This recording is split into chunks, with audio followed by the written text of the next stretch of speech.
شیطان اس کے بعد وسوسے ڈالتا ہے کہ کیا کرے گا، ابھی تجھے وضو کرنا پڑے گا، پھر مسجد کے لیے جانا پڑے گا، چھوڑ۔ یا ایھا الذین آمنوا اذکروا نعمت اللہ علیکم، اس آیت سے یہودیوں کے بارے میں بات شروع ہو رہی ہے۔ بسم اللہ الرحمن الرحیم، یا ایھا الرسول لا يحزنک الذین یسارعون فی الکفر، اے رسول آپ غمگین نہ ہوں جو لوگ جلدی کرتے ہیں کفر کی راہ میں۔ یہودی کفر کی طرف بہت بھاگتے تھے، آپ صلی اللہ علیہ وسلم کی مخالفت کیا کرتے تھے، تو یہاں پر وہی ذکر ہو رہا ہے۔ ویسے اگر اپنی پریزنٹ کنڈیشن میں ہم لوگ دیکھیں، مسلم ہو نان مسلمز ہوں، انسان کو برائی زیادہ اٹریکٹ کرتی ہے۔ اس کی وجہ کیا ہے؟ دیکھیں، جب انسان کے سامنے بری چیز آتی ہے تو اس کا سب سے پہلے نفس کہتا ہے کہ یار کر لے کر لے کر لے، اس کے بعد شیطان اسے وسوسے ڈالتا ہے کہ کر لے یار کام، یہ کچھ نہیں ہوتا۔ شیطان تو اتنے فٹ وسوسے آپ کے سامنے ڈالتا ہے، آپ کو وہ برائی اچھے معنوں میں لے کر آ جاتا ہے، اس برائی کو آپ کے سامنے اچھا کر دیتا ہے، ایسے ایسے وسوسے ڈالتا ہے۔ اور جب آپ اچھا کوئی کام کرنے لگتے ہیں، جیسے آپ نماز پڑھنے کے لیے جانے لگتے ہیں، تو شیطان آپ کو ایک دم سے وسوسے ڈالتا ہے۔ پہلے تو نفس آپ کا کہتا ہے کہ نہیں یار چھوڑ، نماز کو کیا کریں گے۔ شیطان اس کے بعد وسوسے ڈالتا ہے کہ کیا کرے گا، ابھی تجھے وضو کرنا پڑے گا، پھر مسجد کے لیے جانا پڑے گا، چھوڑ، بعد میں تھوڑی دیر تک، ابھی آرام کا، تھوڑی دیر تک نماز پڑھ لیں گے۔ یہ شیطان وسوسے ڈالتا ہے، ٹھیک ہے؟ تو نیکی سے وہ روکتا ہے، شیطان نیکی سے روکتا ہے، ہمارا نفس بھی ہمیں نیکی سے روکتا ہے۔ اس لیے افضل جہاد اپنے نفس کے ساتھ جہاد کرنا ہے، اسی لیے افضل جہاد اپنے نفس کے ساتھ جہاد کرنا ہے۔ تو شیطان ہمیں روکتا ہے، نفس ہمیں روکتا ہے کہ نہ کر۔ یہاں پر ایک بات مجھے ذہن میں آتی ہے، میرے اپنے لائف سے ریلیٹڈ ایک واقعہ ہے کہ جب ہم اسکول کے دور میں تھے نا، میں نے اپنے دوست سے کہا کہ ایگزام قریب آ گئے تھے، میں نے اپنے دوست سے کہا کہ یار اسکول میں نا گھنٹہ ایک پہلے ہم چلے جاتے ہیں، وہاں پر جا کے تھوڑا سا پڑھا کریں گے صبح صبح۔ کہتا ہے ٹھیک ہو گیا۔ اگلے دن میں اس کا ویٹ کرتا رہا، 6 بجے میں ویٹ کرتا رہا کہ آئے گا، ابھی آئے گا، ابھی آئے گا۔ وہ ایسا ہوا کرتا تھا، اپنے گھر سے نکلا کرتا تھا، میرے گھر آیا کرتا تھا، پھر یہاں سے ہم سیدھا جو ہے نا اسکول کی طرف جایا کرتے تھے۔ میں ویٹ کر رہا ہوں، ابھی تک آیا نہیں ہے اللہ کا بندہ۔ ویٹ کرتے کرتے میں اس کے گھر پہنچ گیا۔ اس کے گھر پہنچا تو میں نے اسے پوچھا کہ عاقب کو بلا دینا، تو اس نے کہا، ان کے گھر والوں نے کہا کہ وہ تو سویا ہوا ہے ابھی۔ میں نے کہا یہ ٹھیک ہے، چلو کوئی نہیں۔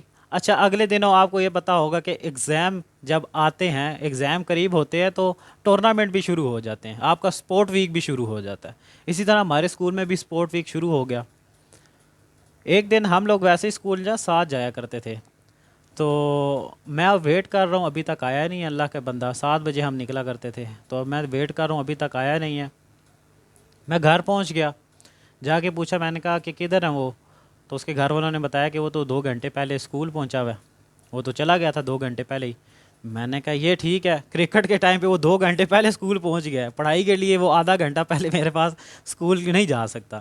تو انسان کو نا برائی زیادہ، اب یہ دیکھیں برائی نہیں ہے، ویسے ایک میں نے اگزامپل کے ساتھ آپ کو بات بتائی ہے کہ انسان نا برائی کی طرف زیادہ اٹریکٹ ہوتا ہے۔ آپ کے سامنے نا شیطان اس برائی کو اچھا لے کر پیش کرتا ہے، اچھا لا کے پیش کرتا ہے کہ آپ اس طرف جائیں، آپ کا نفس بھی اس طرف مادہ کرتا ہے، تو آپ کو جو ہے نا وہ برائی آسان ہو جاتی ہے، برائی کا راستہ آپ کے لیے آسان ہو جاتا ہے، نیکی کا راستہ آپ کے لیے مشکل ہو جاتا ہے۔ کیوں؟ شیطان آپ کو شیطان آپ کو وسوسے ڈالتا ہے، نفس بھی آپ کو روکتا ہے۔ من الذین قالوا آمنا بافواہہم ولم تؤمن قلوبہم، جو لوگ کہتے ہیں کہ ہم ایمان لائے اپنے منہ سے، لیکن وہ دل میں مومن نہیں ہے۔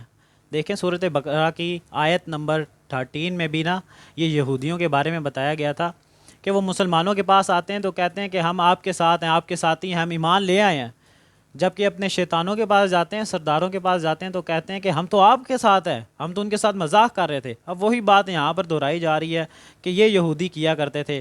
وَمِنَ الَّذِينَ هَادُوا، اور جو لوگ یہودی ہیں، دیکھیں یہ یہودیوں کا کام ہے جو ایسے کیا کرتے تھے۔ آپ صلی اللہ علیہ وسلم کے پاس، مسلمانوں کے پاس آ کر کہتے تھے کہ ہم آپ کے ساتھ ہیں، ہم ایمان لے آئے ہیں، لیکن دل میں ایمان نہیں لے کر آئے۔ اب اللہ پاک دیکھیں یہاں پر کلیئر کر رہے ہیں کہ وہ اصل میں ایمان نہیں لے کر آئے، وہ منہ سے صرف کہتے ہیں ایمان لے ہیں، مومن اصل میں وہ دل سے نہیں ہے۔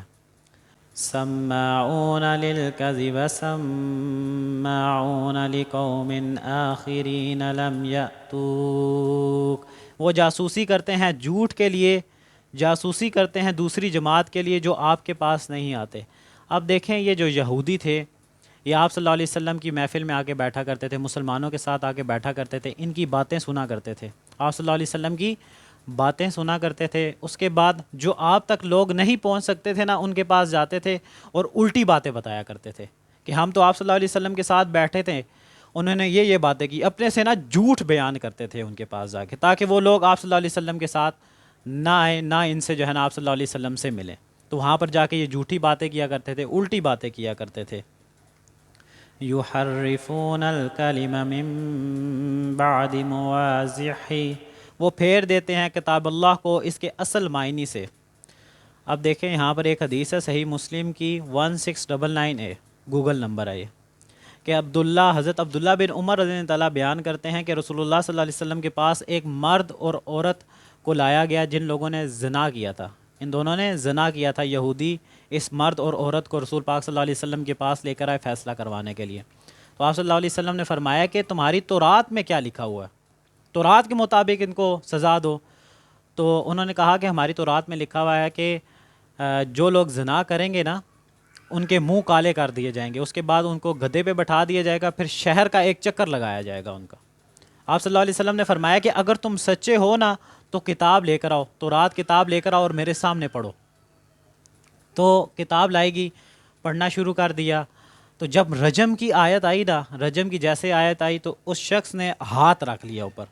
حضرت عبداللہ بن سلام رضی اللہ تعالیٰ وہاں پر ہی تھے، تو آپ نے کہا کہ ہاتھ ہٹاؤ اپنا، یہاں سے پڑھو۔ جیسے ہی اس نے ہاتھ ہٹایا نیچے رجم کی آیت تھی، آپ صلی اللہ علیہ وسلم نے حکم دیا کہ اس کے مطابق تم فیصلہ کرو۔ اب یہاں پر دیکھیں اگلی جو بات کی گئی ہے نا، یقولون ان اوتیتم ھذا فخذوہ وان لم تؤتوہ فاحذروا، کہتے ہیں کہ اگر تمہیں یہی حکم ملے تو اسے مان لینا، اگر یہ حکم نہ ملے تو اسے رد کر دینا۔ دیکھیں آپ صلی اللہ علیہ وسلم کے پاس یہ آیا کرتے تھے فیصلہ کروانے کے لیے کہ اب دیکھیں انہوں نے یہودی میں سے کہ ایک مرد اور عورت نے زنا کیا۔